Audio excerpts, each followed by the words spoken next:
All right. This hasn't been going so well, but these intros, they've got to get better. I know I'm going to nail it this time. Claire's gone. New day. Here we go. 31 men endured quarantine and COVID tests, all for a chance at love with Bachelorette Clare Crawley. But is Claire really gone? Will she come back? Will the men rebound? What about Dale? How is he feeling? It's Chris Harrison.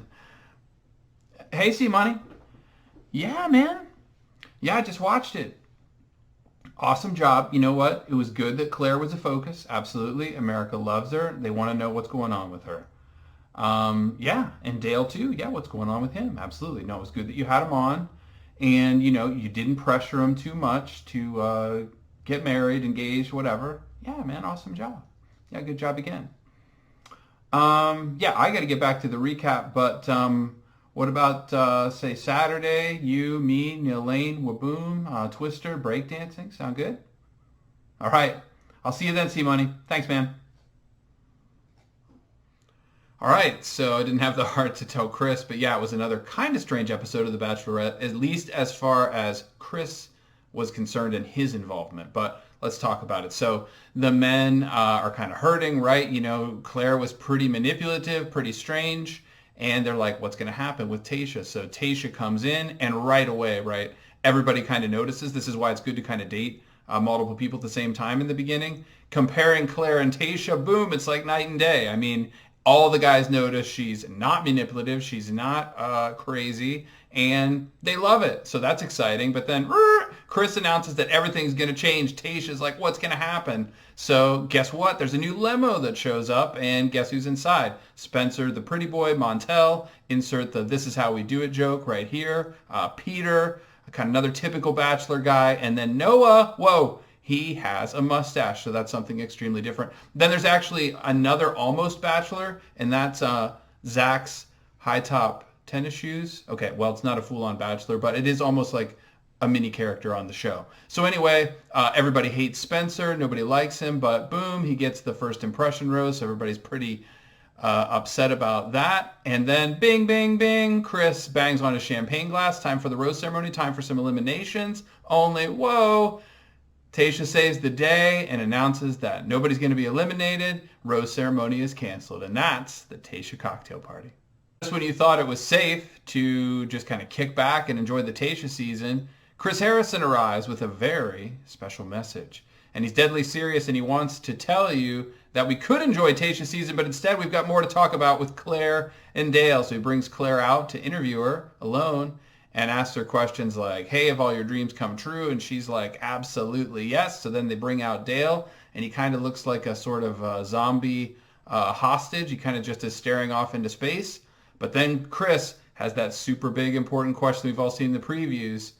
Did you lie to all of Bachelor Nation, as though that would be the most cardinal sin, and not a cardinal sin of getting engaged within 37 hours? That would not be a cardinal sin, but lying to Bachelor Nation would be. Now, the funny thing is, it would be better if she said that they did lie and they were talking before the show. That would mean that they didn't fall in love within 37 hours. But instead, she swears on her father's grave, which I guess is pretty serious, that they weren't talking beforehand, so they did fall in love in 37 hours. And ABC, after finding out that they fell in love within 37 hours, contacts Neil Lane, encourages Dale to propose, and is signed off on the whole thing.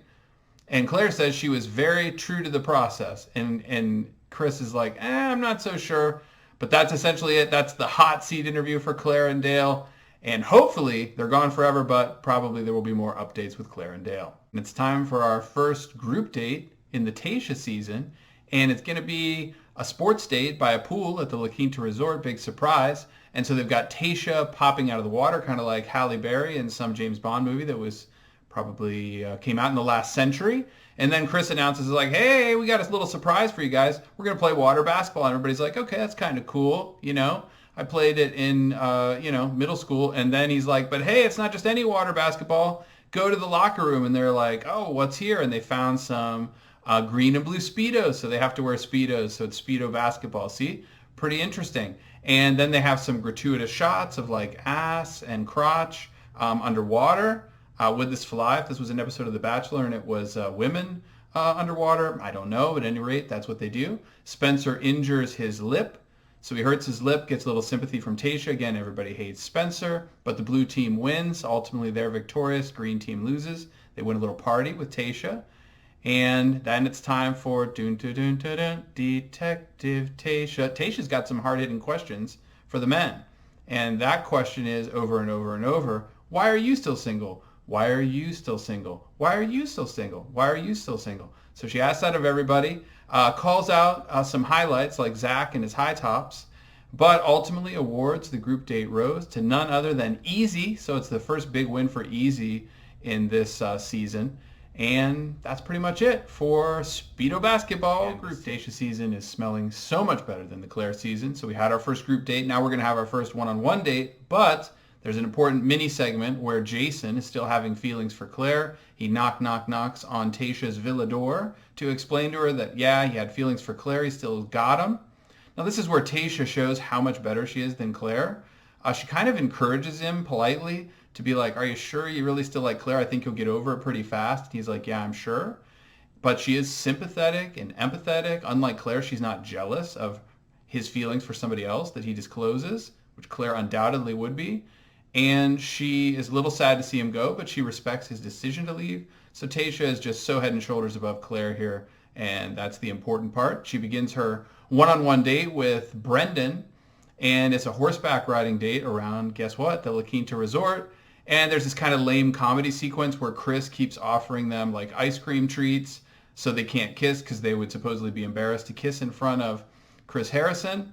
And then they have dinner and Brendan is like, hey, I've got something to tell you. And he's like, hey, when I was young, I got married and then I got divorced. And then Tayshia pauses and is like, hey, when I was young, I got married and I got divorced. So it's a total samesies, only instead of falling in love and getting engaged right now, they just like have a good date and end the date.